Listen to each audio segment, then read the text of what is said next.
My dear people of God, welcome to this Sunday reflection. We are on the 30th Ordinary Sunday. The readings invite us to check our attitude at prayer. First reading and the Gospel passage speak about prayer, but the emphasis is on the attitude at prayer. Jesus in the Gospel passage tells the parable of the Pharisee and the tax collector. Both of them went up to the temple to pray. One of the commentators says this passage should be termed as the parable of two prayers, the proud and the humble. Let's evaluate the prayer of these two people.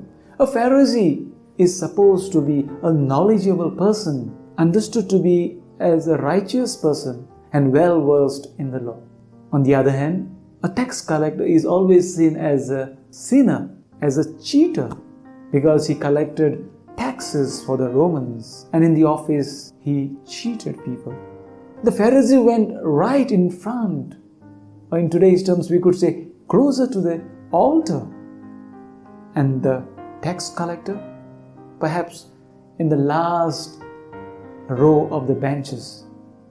The Pharisee, filled with pride and the attitude of self-righteousness, began his prayer. His prayer begins as a thanksgiving psalm or a thanksgiving hymn, but hardly it has reference to God's power or God's works. But the prayer instead is self-centered. The prayer of the Pharisee is centered upon himself. He kept on praising his own achievements. In his prayer, he was so certain of his righteousness that he looked upon others with contempt, calling others as extortionists, thieves, adulterers, and so on. He even referred to this tax collector who was present there, saying, "I am not even like this tax collector." This shows his judgmental attitude at prayer. He always thought himself to be better than the others. My dear people of God, at the center of this pride is his personal religious arrogance. He boasts about himself being as a person who fulfills his religious duties beyond the expectation of the law. And therefore God must be impressed with the record of his service. But Jesus found his approach offensive.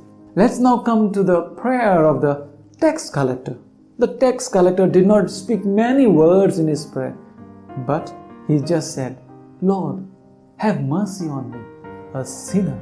He kept beating his chest, a sign of his attitude of contrition. He was concerned only of improving his spiritual self and was aware that the only way to do that was by totally relying on God's mercy. His prayer was a prayer of humility and of contrition. Jesus found his prayer acceptable. He said, pointing to this tax collector, "This man went home justified rather than the other one." For those who exalt themselves will be humbled, and those who humble themselves will be exalted. My dear people of God, our holiness, our spirituality does not lie in the position that we take in the church. Whether we are very close to the altar or right behind, what matters is the position of your heart. God honors humility. So the best prayer is of a humble person. And that's what the first reading also speaks about. It beautifully says, God will always listen to the prayer of the humble and the poor. So to conclude, both the first reading and the gospel passage invite us to live a life of prayer that is dependent on God, on God's mercy.